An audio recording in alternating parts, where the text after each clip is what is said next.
And what we might not realize is every single time we go into the gym, it seems like we're getting a good pump. We're getting good sweat. We're getting better at pull-ups and thrusters, and we're running faster. We're getting leaner. We're lowering triglycerides. The real thing that's happening is we're preparing ourselves for that adversity, for this adversity. We are here because we know the outcomes in our lives are within our control.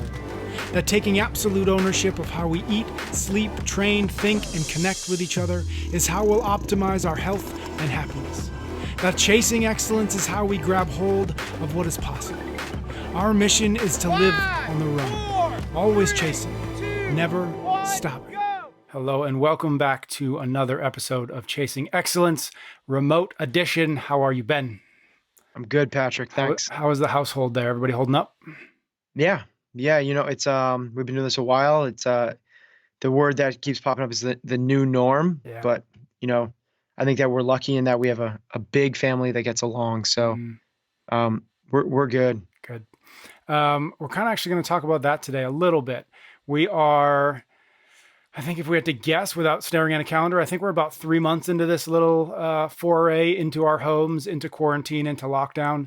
And I can speak kind of personally for myself. It feels like maybe within the last week, maybe 2 weeks, like we've really gotten into like a grinding phase where it's for, maybe a lack of a better way to put it, it's just like, it's not fun anymore, right? Like that when it was early and new, we were kind of getting used to it and it was hard, but like, it felt like we were figuring it out. And then again, somewhere like a week or 2 weeks ago, it started, my wife and I looked at each other. It's just like, all right, this feels different somehow. And it might possibly be because we also have a new baby. You have a baby. Yeah. So that's different. That's an extenuating circumstance, but nonetheless, it definitely feels like we kind of, the joke I've been making is that we're kind of in like the round of 15s if we're doing Fran, right? Where it's like, you want to drop the bar, but you kind of don't as well. You want to make sure your mindset stays where it's supposed to, but it's getting really hard, right? And so I wanted to just present kind of that idea to you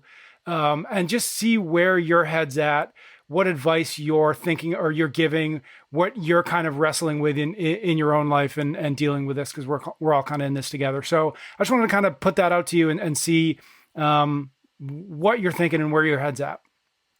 Yeah. So I would agree with you. I think we're all experiencing the same type of fatigue from the new norm, right? It's this place where the new norm is starting to wear, and I'm really excited to get back to the old norm, whatever you want to call that. Yeah.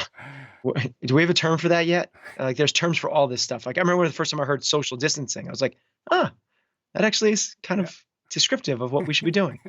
But yeah, I agree with you, Patrick. This is I feel like the struggle is becoming real right now. Yeah. Particularly the fact that, we're in Massachusetts. Massachusetts has been hit incredibly hard. Depending on the numbers you look at, it seems like it's the third hardest hit state in the United States. So our businesses have been shut down completely for a very long time. And the governor just came out and said, looks like we're going for another 6 weeks at a minimum of this. And then there's projections that, which is one that kind of hits home really hard, that this might crop back up in the fall as flu season comes back up. And we might be experiencing this again into 2021. Yeah. And when you start to go into that aspect of it, your mind can start to get you a little bit. It's kind of like, I like your round of 15 inside of Fran. I think it might be a little bit more like you're doing, a 5K row. You're 3,000 meters into this thing. And then you hear this little whisper that like, hey, should we make them do another 5K? Yeah. And you're like, what did they say? What did they say? Did they say another 5K? Yeah. Yeah. That is a much better analogy. It's already hard. And now you have this next level of uncertainty dropped on top of you. So here's the deal though. I'm speaking to our listeners, and I know our listeners are a special breed. We are so freaking ready for this. Like, I don't say that lightly for a second.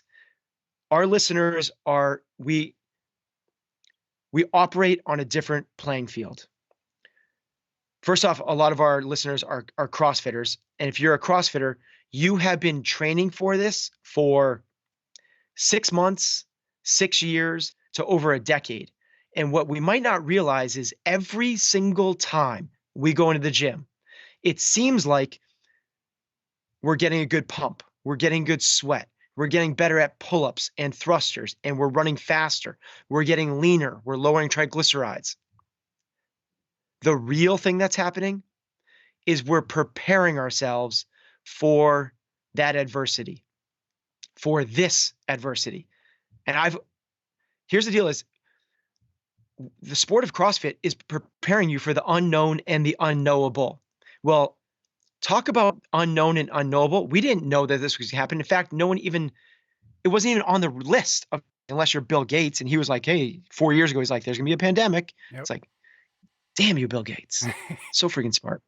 But for the most part, this was no one's radar. Like, I don't think anyone that forecasts the economy, anyone on Wall Street was predicting that we were going to see a crash relative to a virus that started from someone eating a bat in China. Like, that was not one of the top tens. It doesn't matter. You don't need to get ready for the specific thing. You're preparing yourself, and we have been preparing ourselves to get ready for that unknowable. I always use the call at 3 a.m. It's going to come. You're going to get that call that something. It's the fire alarm. Your house is burning, and you got to be the leader. You got to not be thrust into chaos. You have to take control. It's going to be, you have a loved one that got in a car accident. You have to go and get your crap together so that you can be productive and help the people around you. It's going to be that something. It doesn't matter what the something is. We have been preparing ourselves. Every single day that we go to do these workouts, every time that you listen to this podcast, every time that you read about Stoic philosophy, every time that you meditate, every time that you have done these self-reflection processes, every time you do any of these actions, they are practicing for just this moment. The Stoics call it the reverse clause, which is the people that do this and are aware of it for a long enough time actually, in a freakish way, look forward to these moments. It's like doomsday preppers. Doomsday preppers have been preparing for whatever it is, the electrical blackout, the terrorist attack, for the natural disaster, for the World War Z, whatever it is. And when it comes, they're sort of like, no one wants that, but in a weird way, they're kind of like, yes, here it is. This is all of my training being put to the test. The Navy SEALs are pissed off when they don't get to go to battle because they are so finely prepared and tuned up to put their skills into action. This is what we have in front of us right now. If we recognize that what we have right now is just that, it's an opportunity to see how prepared we actually are. And I'm telling you, we are. The problem is we don't recognize it's happening, and we don't recognize it until it's too late. And then it's all about having that hindsight. You go, oh, damn, that was it. That was that moment that I wish I had done X, Y, and Z. Well, if you have hindsight in the present moment right now, that's what I'm asking, is if you can see you're being tested. I'd say in life there are no tests. There's not, because this actually right now is preparing you for the next thing. And even that next thing that looks like a test is preparing you for the next thing.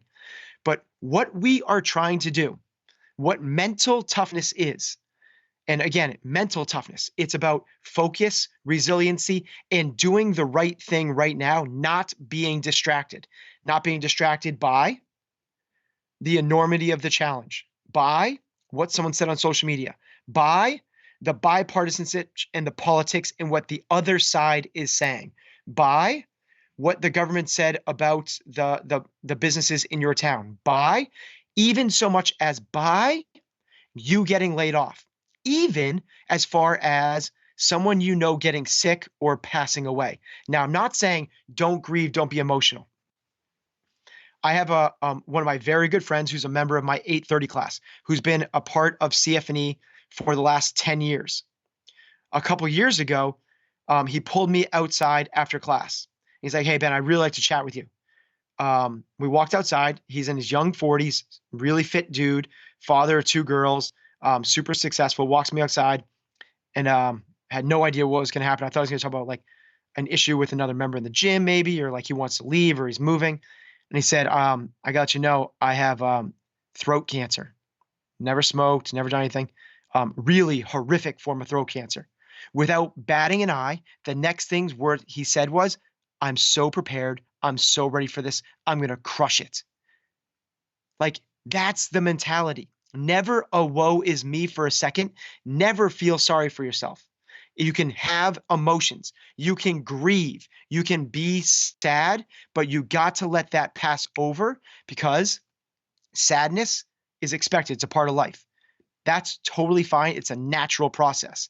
But realize that um, if you if you don't get past that, that is just unnecessarily, that's pain, that's struggle. There's no reason to kind of live in that environment. You can flip everything into something that we can take advantage of. What is inside your control and what is outside of it? Well, what the governor said, what the other side of the politics are saying, you losing your job, you losing a loved one, all those things are outside of your control. So let's narrow in on the very, very, very few things you actually have control over. That is how it's only one thing, by the way. We always talk about it's 5 factors of health in terms of like at the games. It's like, you can, it's just one thing. All you have to do, the shortcut to mental toughness, and you could sub out mental toughness for the shortcut to productivity, to fulfillment, to success. Like any of those words can fit in there. But the shortcut to those things is just 2 words: prepare. And the people that are listening to this are prepared. You are ready. Prepare. And then when it happens, respond. Don't react. What most people do is they let their emotions get the best of them. What most people do is they think about the word react versus respond, and think of the negative connotations that go along with the word react. Oh, she overreacted. Look at like you say it to your kids, like, don't overreact. Overreactions, reacting is a negative thing. Now, the hard part is it's built into your DNA. Mm-hmm. You can't help it because of fight or flight. A loved one has been, you've lost a loved one. You are going to be thrust into that from a hormonal response. You lost your job, fight or flight. Someone says something bad about you, a politician or someone on social media, fight or flight. It is the hormonal response that's kept us alive as a species for hundreds of thousands of years. The problem is most of it does not serve us in today's society. And the problem is back then, you went into fight or flight when the animal attacked you or whatever, you heard a twig go snap in the woods, and then you came out of it. Like afterwards, you're back chilling with the tribe, eating your brontosaurus burger by the campfire. Now we are in this perpetual state of fight or flight, increased cortisol, and it literally eats us alive. This is why people die early, have bad relationships, are unhealthy, unfulfilled, and unhappy. It is constant fight or flight. What we have to do is realize when these things happen, and you're going to get the call 3 a.m. This world, if you're a human being, I back that up. If you are a living thing, it's not even a matter if you're a mammal. If you are a living thing, you are going to have moments like this, adversity. It's a part of being on planet Earth. Trees have to go up against the storms. Like rocks get rained on. Like rocks aren't even living things. But every single thing on planet Earth has adversity. You are not a special snowflake or flower. You are not unique. You are going to experience struggle in your life. Cool. When it happens, let yourself have the emotions because it's part of the process. But then realize what the emotions are. They are a trigger. They're not something that just happens that you wallow in forever.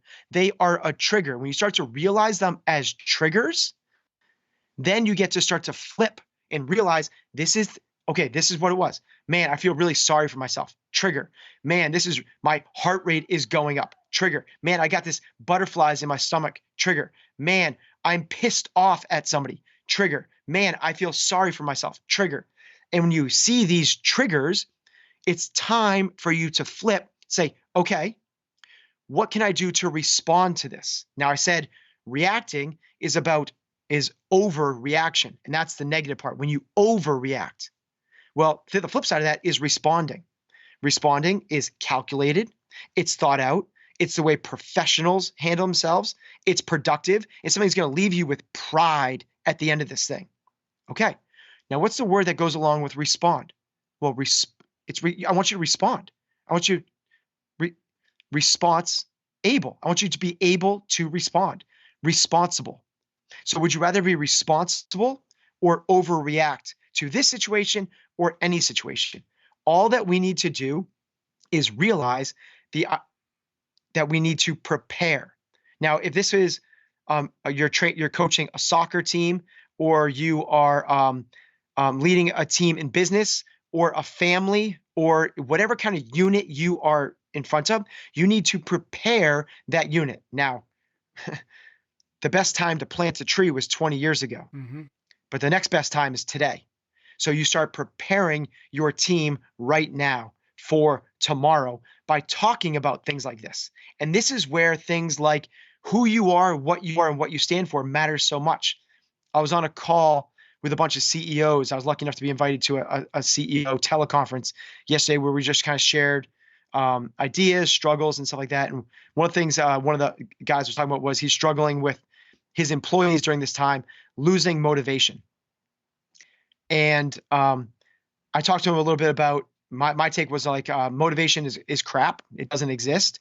External motivation, it's for the moment. So go watch a Rocky film. Okay, I feel motivated. And what happens next morning? If you're looking from the outside sources all the time, it's not a real thing. It's like trying to keep energy up with caffeine. It's gonna go away, and it's exhausting. What does matter is the way I was saying is like if you co-create things with your employees and don't ask them to buy in, there's no reason to motivate people. And he goes, yeah, but he was like, how do you do that? I was like, well, use the Socratic method. Like, ask them, okay, during this time, what is it that would get you find fulfillment? And he's like, well, if I ask that to my employees, they would say, I want to work 10 hours a week. It's like, well, yeah. So what you've done is you haven't identified what's important in your organization. You haven't established that hunger or the pursuit of excellence or drive or whatever it is important to you. So of course you're going to have people that don't meet your core values. If you surround yourself with the right type of people, and this is why it's important to prepare. This is the preparedness part. And if you don't know what the people are, you have to start talking about it and say, this is what's important to me. You might get 6 months into a relationship with somebody, and if you don't realize that one of them, is an avid hunter and the other one is an animal rights activist, like the values don't line up. You're going to struggle massively. Well, if you can identify what your values are internally right now, and then start to lean into those values and say, I'm the type of person that, and whatever that is, you can use that during these hard times to push you forward. You're not looking at these times as an adversity or a challenge. You're looking at them as the opportunity to prove to yourself that you actually are that type of person. These things now become something that you look forward to. As a coach, if let's say you're the coach of like UNC girls soccer or UConn girls basketball. If you're never tested, you don't know the makeup of your team. You don't know who they are. By the way, those teams, like, they win the national championship like every other year. Yeah. They win games by 30 points of basketball and 4 goals. But what the coaches look forward to when the team is pushed to overtime, they look forward to the challenge, because that's when he gets to see what the team is made of. If you understand what the team is made of, now you have something to work with. That's when it gets exciting. This right now is the time to get excited. Now, I realize, I said it already, some people have bigger challenges than others. Some people are getting sick. Some people are losing their jobs. Some people are worried about losing their homes.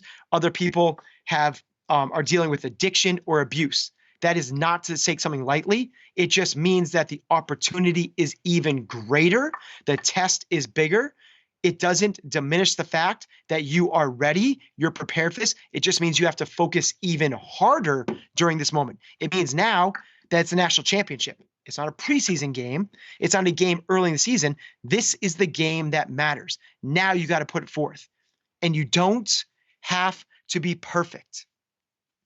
No such thing as perfect. So because you stumble, because you cry, because you get freaked out, because you get stressed and overwhelmed at some point or some day or some week, does not mean the road is over. It doesn't mean you failed the test. In fact, it means just, okay, you're aware of it, another trigger to pull you back in to refocus for the next, whatever we got ahead of us. And the deal is, it doesn't matter if it's 3 weeks, 3 months, or if it is 3 years. There are people that have been through worse. Now, I'm not saying like everything is comparison, because comparison is the thief of all joy, but realize that there is always still something to be thankful for. And it might just be thankful for the challenge of this moment. You guys are prepared. Now that you have prepared, now it's time to respond to this moment. Respond like the champions that you are. Respond like people that chase excellence every day. Respond like a leader, because you are. The people that listen to this podcast are a different breed. We are so ready for this thing. I am so looking forward to the fact when this thing ends, the stories that we will come out of this with the perspective of what this time actually meant and how much stronger we're going to be as a community because this thing happened. So I don't look at this as a thing like a woe is me for a second. When people tell me about the struggles that they are going through, and I have people in my close community that are going through massive, massive struggles, I don't give them an out. I just say that the challenge is harder. And if we can bring that level of mindset, prepare and respond to this challenge, wow, when the other things come down the pipeline, let's bring it on. We will see everybody next week. Stay well until then. You can get every episode of Chasing Excellence wherever you listen to your podcasts or on YouTube. Until next time, thank you for listening.